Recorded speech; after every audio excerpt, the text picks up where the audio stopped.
I was supposed to come to Birmingham Children's Hospital. Our initial plan was March 18, which is also the implementation of the ECQ here in the Philippines. And then we're supposed to stay there my contract was supposed to be for 3 years. So you were going to leave behind your family for 3 years to come over here and work?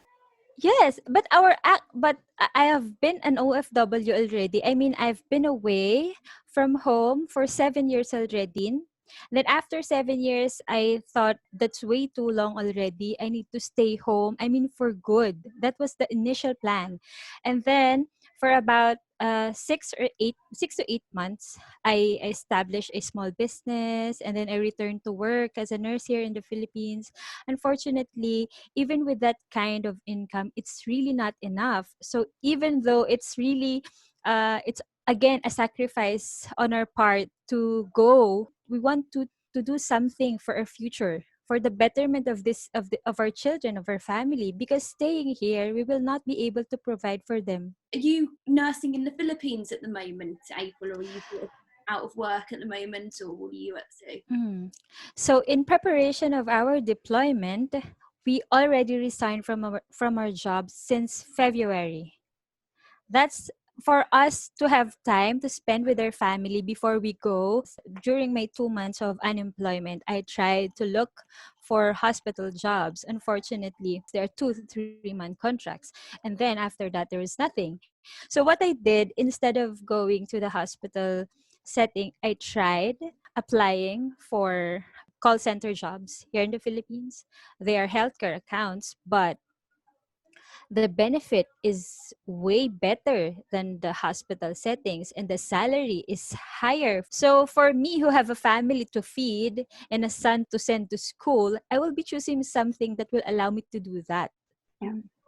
So just to clear this up, because April, you said you tried to get your job back and they're telling you that they're overstaffed and they don't have any vacancies. But Jocelyn, you're saying that actually they're very understaffed, the hospitals. So That's right. is it because the government or the hospitals aren't opening enough vacancies? They're not filling the hospitals as much as they should be with staff? We find there's no sincerity on the part of the government to really respond to the needs of the people as well as the health personnel in the hospital. And it's been going on for years, for decades, this problem.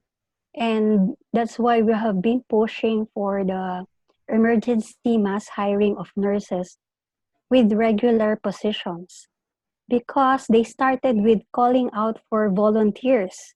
They started it out with calling for volunteers with payment of 500 pesos per day, and so they earned a lot of criticisms, and we said that this is really an insult to our professions. What we want is regular employment. Based on our study, there's a minimum of 200,000 nurses unemployed since 2010. So there might be around 400,000 nurses unemployed. Yeah. So really, it's a choice between 2 months contract in the Philippines or 2 or 3 years in the UK, where you know you're going to get a salary, you've got a good 3 years, you can save up. So really, would you say that at the moment nurses and other medical staff do you feel trapped in the Philippines? Is that the right word?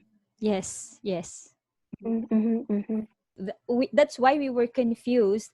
Why are you giving us a 3 month contract when we know that this pandemic is not going to be resolved in a year or in about 2 years? No, this is going to stay for a long time, like the regular flu. So why give the unemployed ones who doesn't have contracts and who doesn't have obligations abroad, why not tap the unemployed and the misemployed ones, give them the regular job so that they will not be forced to leave, and or they will not be forced to look into other industries to work. I think we have to create a lot of pressure and create the public opinion so that the government, the politicians will really act upon these issues and problems of our nurses. we already know that we are not safe here. And we are also not safe in the UK. That is for sure. There is no safe place anywhere right now.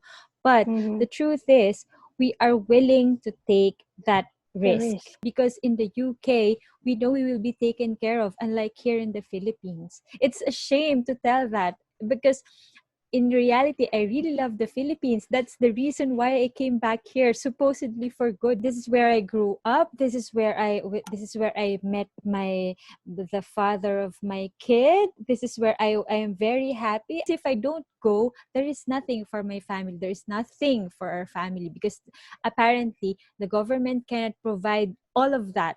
This is our call to them. Let us go so that we can help you too.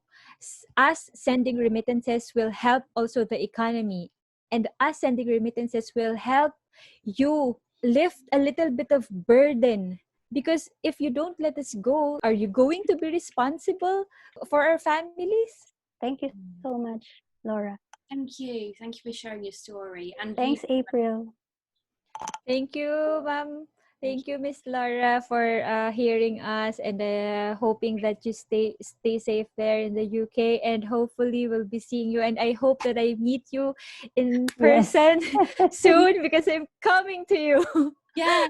Well, thank you so much for sharing your story, April. And same to you. I hope you all stay safe and that something Keep works out for you safe. soon. Let me know if you are in Birmingham. We'll definitely. Of course. Yay!